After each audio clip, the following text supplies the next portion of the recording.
Criminal banks? Too good for the Perth Mint. Let's have a look. Hello everyone, Florian.Heise here and welcome to another episode of HeiseSays. Now yesterday we had a look at an article from the Financial Review. Two of the world's biggest banks had blacklisted or banned buying from the Perth Mint. Now, an interesting piece. There are a few things here that I think we need to discuss. These two banks were concerned due to potential damage to their reputation and that the governor, the government-owned bank, Perth Mint, could lose its London accreditations. It all sounds very concerning. And they're creating images, photos here of these poor children working in the family gold mines, for the alluvion miners.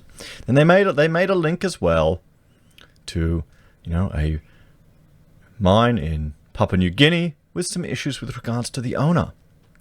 And I had a gentleman who contacted me about that, and we'll look at that bit of background there in another video.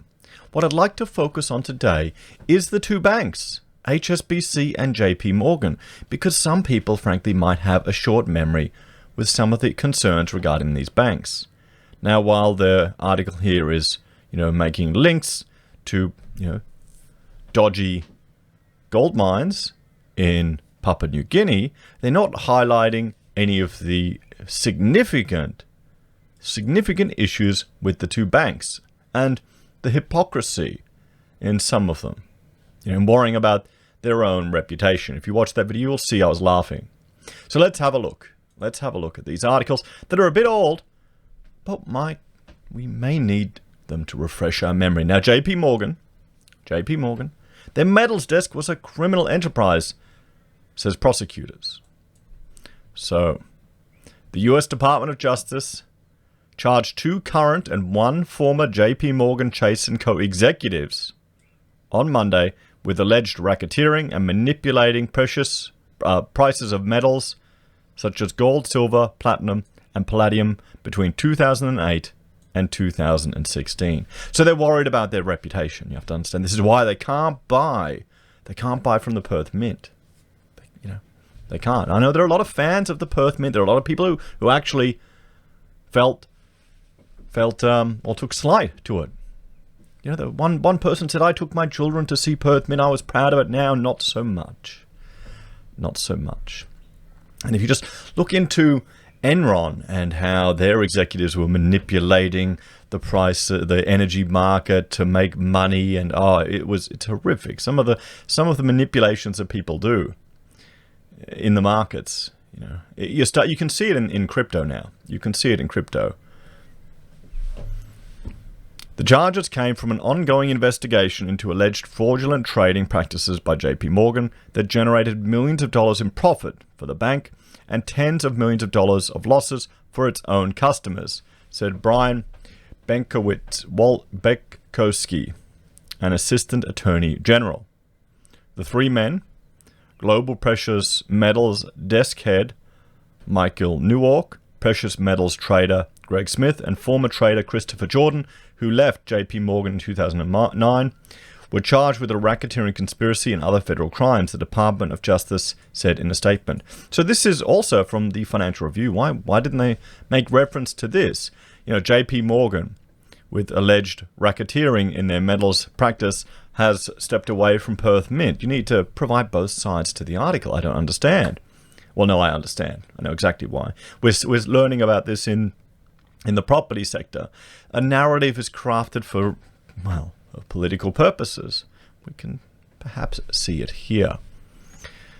The case relates to spoofing, which involves placing bids to buy or offers to sell contracts with the intent to cancel them before execution, allowing spoofers to influence prices to their benefit.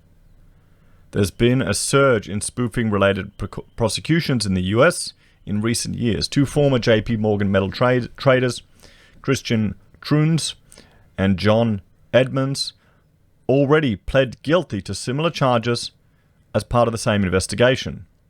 A spokesman for JPMorgan declined to comment. One of the largest gold traders in the world, the bank said in an August regulatory filing, it was responding to and cooperating with investigators by various authorities, or investigations by various authorities, including the Department of Justice, relating to trade practices in the metals market. So, well, there you have it. Newark's attorney, David Meister, and Joyce Strauber of Skadden, Arps, Slate, oh boy, big long firm, said Newark has done something wrong and expected him to be fully exonerated. Smith and Jordan did not respond to requests for comment. Separately, the U.S. Commodities Futures Trading Commission said on Monday it has charged Newark and Smith for spoofing and manipulating prices in the precious metals futures market. In a statement and in the indictment, prosecutors described how the trio executed thousands of unlawful trading sequences that included layering deceptive orders at different prices in rapid succession. Prosecutors also described attempts to influence market prices towards specific price points to trigger or avoid triggering options.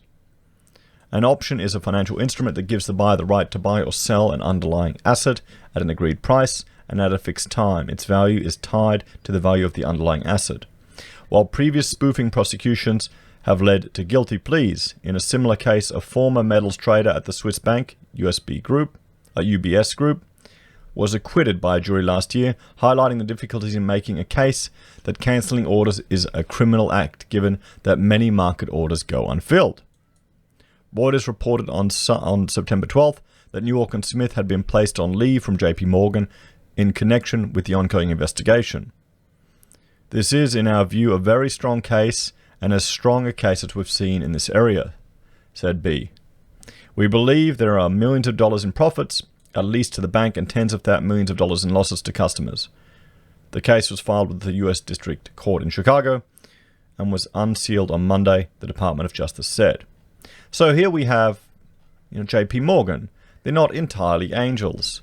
There's, already guilty pleas from former employees of manipulating the metal market. So, okay, criminal activity on the bank that they profited from. Because the banks are all good. They're worried about their reputation, everyone. They're worried about their reputation. I guess it's just our collective memory, It's only on the headline, only on the latest thing. People think, oh, Perth Mint, bad. No, what are they doing? Oh, big banks, they're good. Yeah, we got to, Oh, wait a minute. No, they're not. HSBC, the second bank, that's too good. The second criminal bank that's too good to deal with Perth Mint is to pay and this is from 8 years ago in 2012. So it's probably forgotten, is to pay a $1.9 billion US fine in a money laundering case. And they're worried about their reputation, everyone, in doing business with Perth Mint. Okay, let's let that sink in.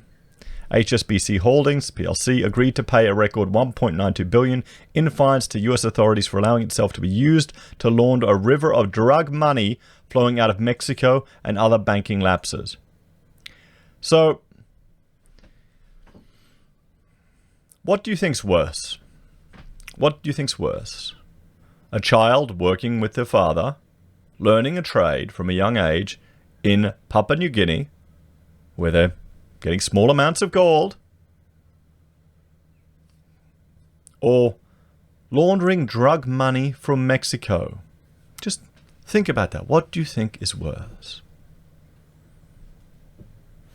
Mexico's Sinaloa cartel and Colombia's Nordaval cartel, between them, had laundered $881 million through HSBC and a Mexican unit, the U.S. Justice Department said on Tuesday. $881 million.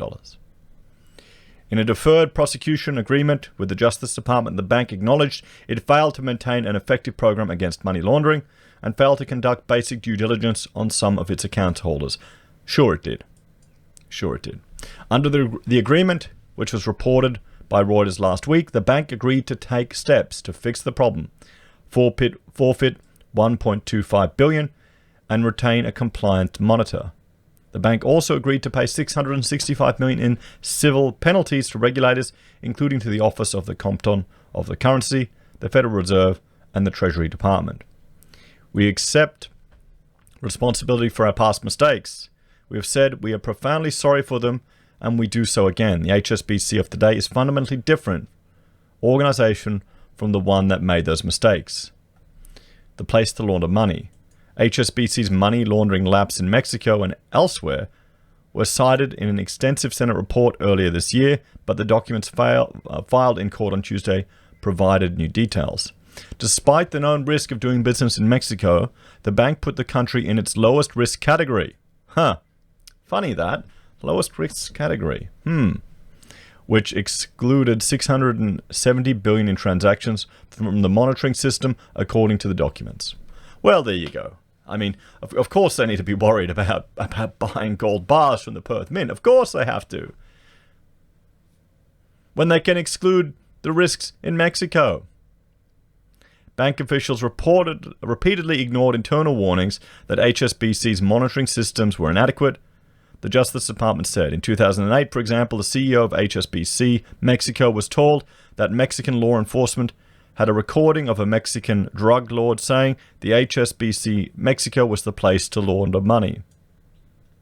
Mexican traffickers used boxes specifically designed to the dimensions of an HSBC Mexico teller's window to deposit cash on a daily basis. The agreement also described a vastly understaffed compliance department. At times, only 1 to 4 employees were responsible for reviewing alerts identifying suspicious wire transactions. When HSBC processed bulk cash, a business it calls banknotes, only 1 or 2 compliance officers oversaw transactions for 500 to 600 customers, the Justice Department said. Compliance was woefully inadequate, Loretta Lynch, the U.S. Attorney in Brooklyn, said at a press conference. And I will let you go through this in your own time. You can find all the links to these articles in the pinned comments below. But there we have it, guys. The criminal bank's too good for the Perth Mint. What do you think? Why wouldn't the Financial Review at least draw attention to this, to the questionable behavior of these banks in the past, as recent as last year? And particularly in the gold metals market, dealing directly with gold. Why wouldn't that be mentioned? Let me know your thoughts and opinions in the comments below, guys. Why do you think this has been done? And the time when gold is surging, is really surging, and Perth Mint, which I've learned is the largest processor of gold in the world, or refiner in the world, which was quite surprising. I definitely thought it'd be somewhere in Hong Kong or Switzerland. Well, good on Australia. Too bad it's not publicly listed and we can all buy shares in it. That's a shame. Maybe they should privatize the Perth Mint. What do you reckon, everyone? What do you think? Anyway, let me know your thoughts and opinions in the comments below. Please like, share, and subscribe to the channel. If you're a fan and want to support the content I create, there are a few ways you can. You can join the channel on YouTube or Patreon. You can support us using our affiliate links at Amazon, eBay, Independent Reserve, or Kucoin. You can buy a merch from HeiseSays. You can use Gold Pass from the Perth Mint, or you can support us via PayPal. Take care, guys, and I'll see you in the next episode.